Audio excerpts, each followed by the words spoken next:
mill-Vanġelu skont San Ġwan. F'dak iż-żmien Ġesu qal lin-nies jienu l-ħobs il-ħaj li niżel mis-sema, jekk xi ħadd jiekol minn dan il-ħobs jgħix għal dejjem, u l-ħobs li nagħti huwa ġismi għal ħajja tad-dinja. Fuq hekk il-lut tlewmu bejniethom u bdew jgħidu kif jista' dan jagħtina ġismu biex nikluh.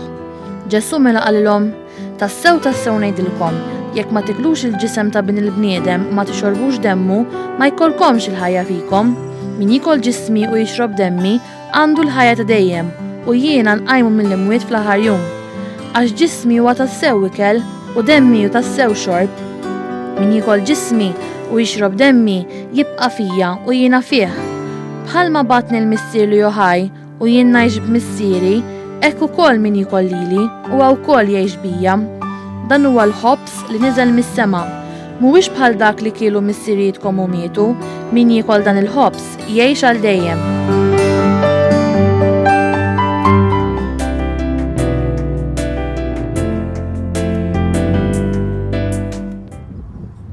Għada niċċelebraw waħda mill-ikbar festi tal-Knisja Nataniel, il-festa tal-ġisem u d-demm imqaddes ta' Ġesu, il-festa tal-Ewkaristija li ngħidula wkoll il-festa ta' Corpus Domini.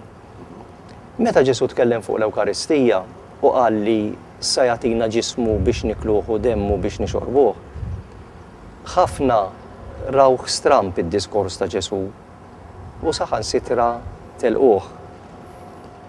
Mhix faċli temmen din għall-verità illi Ġesu jinsab taħt l-ispeċi tal-ħobs u l-inbit u l-ħobs u l-inbit jinbidlu fil-ġisem u d-dem tal-Ġesu.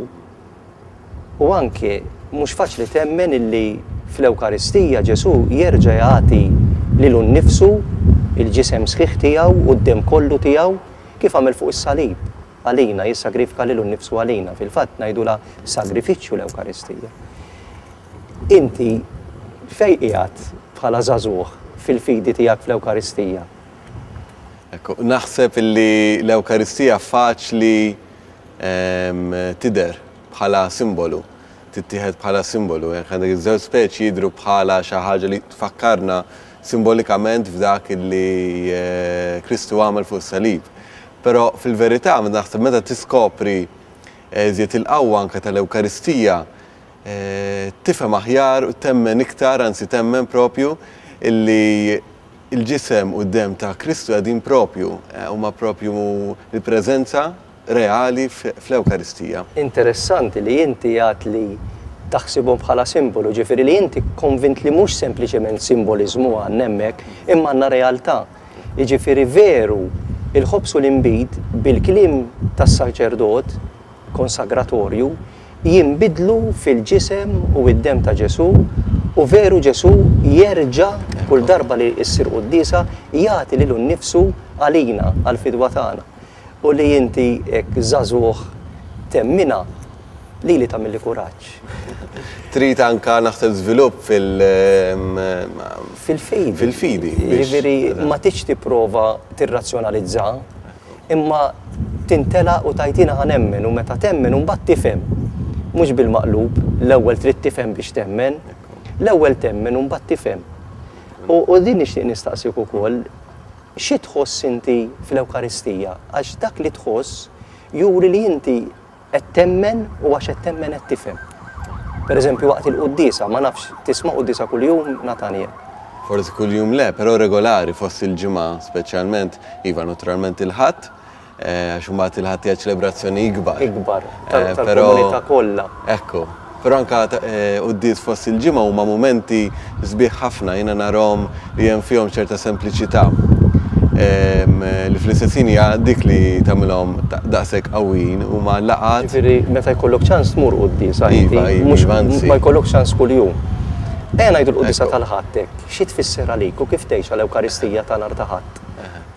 Il-ħadd hija ċelebrazzjoni nhar ta' Ħadd. Kif qed ngħidu l-Ewkaristija hija mument intimu u mument profond fih innifsu bl-Ewkaristija u bil-laqgħa ta' dak li jkun ma' Alla fl-ispirtu anke fil-ġisem u d-dem ta' Kristu, però wkoll huwa mument intimu bejn il-komunità u nemmen li anke hija din il-qawwa tal-komunità din l-ispiritu ta' komunità illi fija jista' anka jseħħ dan is-sagrifiċċju li semmejna tal-Ewkaristija u naħseb illi tiltaqa' ma' nies illi b'xi mod u bil-modi kollha nistgħu ngħidu qed jgħixu l-fidi tagħhom fost il-ġimgħa u tiltaqa' l-ħadd biex tibda ġimgħa oħra naħseb hija xi ħaġa kbira u ħafna drabi ma napprezzawx biżżejjed qisna nagħmluha forsi b'obbligu, nagħmluha forsi għax naħsbu li hemm regolament.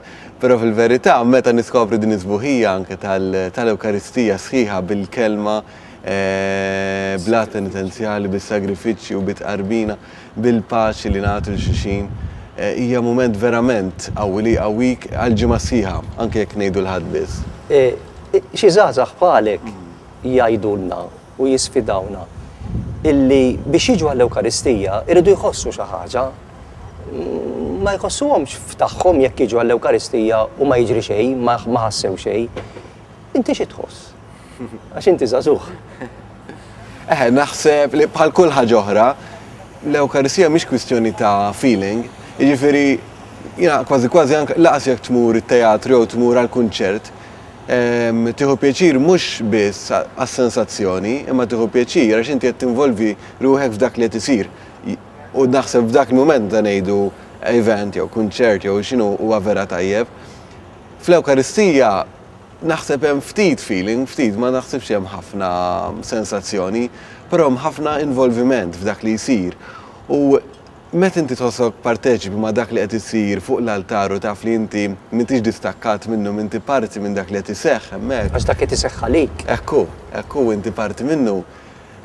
U taf li inti qed issir parti minn dan, ħafna drabi nużaw dil-kelma misteru li kultant forsi nfissru biha xi ħaġa moħbija, xi ħaġa li ma tafx x'inhi. Jiena forsi qed nifhimha li ma tafx kif. Tifhem x'inhi għax taf x'qed iseħħ, taf x'inhuwa s-sagrifiċċju li inti anke mistieden biex tkun parti minnu. U naħseb dan kollu, dan l-involviment, dan l-ġabra kollha li jkun hemm hija l-iktar ħaġa sabiħa fil-qudisa. Nista' ngħid illi inti toħroġ differenti minn kif tidħol għall-Ewkaristija. Ġifieri dejjem tieħu xi ħaġa miegħek meta tattendi għall-Ewkaristija, tista' tgħidha di. Dik hija anzi l-aspettattiva ta' kull darba li nidħol għall-Ewkaristija kif għedna bil-kelma li tisma' bl-Ewkaristija li tirċievi. Eżatt, dak li tistenna li inti tidħol u toħroġ differenti. Aħna Nathaniel nemmnu fil-preżenza reali, jiġifieri nemmnu li Ġesu ma jkunx preżenti biss waqt il-qudiesa, imma anke taħt l-ispeċi tal-ħobs u l-inbit meta jifdal fil-fatt inqedwhom fit-tabernaklu għall-qima, Ġesu qiegħed hemm. Iżżuru. Ekku, iva. Jiena ftit snin ilu ħadet din il-drawwa sabiħa naħseb din l-użanza sabiħa li jinfettu dan il-kappellel li ipoġġu spazju imma kważi aktar intimu. Kappellel fejn issib il-Ġesu fl-Ewkaristija, il-preżenza ta' Ġesu. Ekku, u naħseb dawn huma l-mumenti sbieħ fost il-ġurnata ġifieri li inti tgħaddi kultant tgħaddi 5 minuti jiena fortunat li l-mod li l-post fejn qatta ħafna ħin f'xogħol u hekk faċċata għandna proprju kappella għall-adorazzjoni tal-preżenza reali. U iva naħseb dawn għafet li jsostnu li l-istess bħal Ewkaristija b'mod differenti, però tidħol u toħroġ b'mod differenti. Dejjem naħseb għax għandek dik l-aspettattiva, dik l-istennija li inti ħadd tinbidel. Mela, Ġesu qiegħed hemm biex jilqak fl-Ewkaristija, Ġesu qiegħed jistiednek biex tieħu sehem fl-Ewkaristija, ħalli dak is-sagrifiċċju li jagħmel kull darba nirċevew l-Ewkaristija illi huwa s-sagrifiċċju li wettaq darba fuq is-salib meta ngħata lina jibqa' jingħata lina kull darba niċċelebraw l-Ewkaristija. Dan is-sagrifiċċju imiss lilek, imiss lili u imiss il kulħadd. Jalla kulħadd jifhem kemm hu nobbli dan is-sagrament imwaqqaf minn Ġesu Kristu tal-Ewkaristija u jalla kulħadd jersaq l-Ewkaristija b'fidi kbira u b'qima kbira biex jieħu sehem u jgawdi l-ġid illi jitih dan is-sagrament.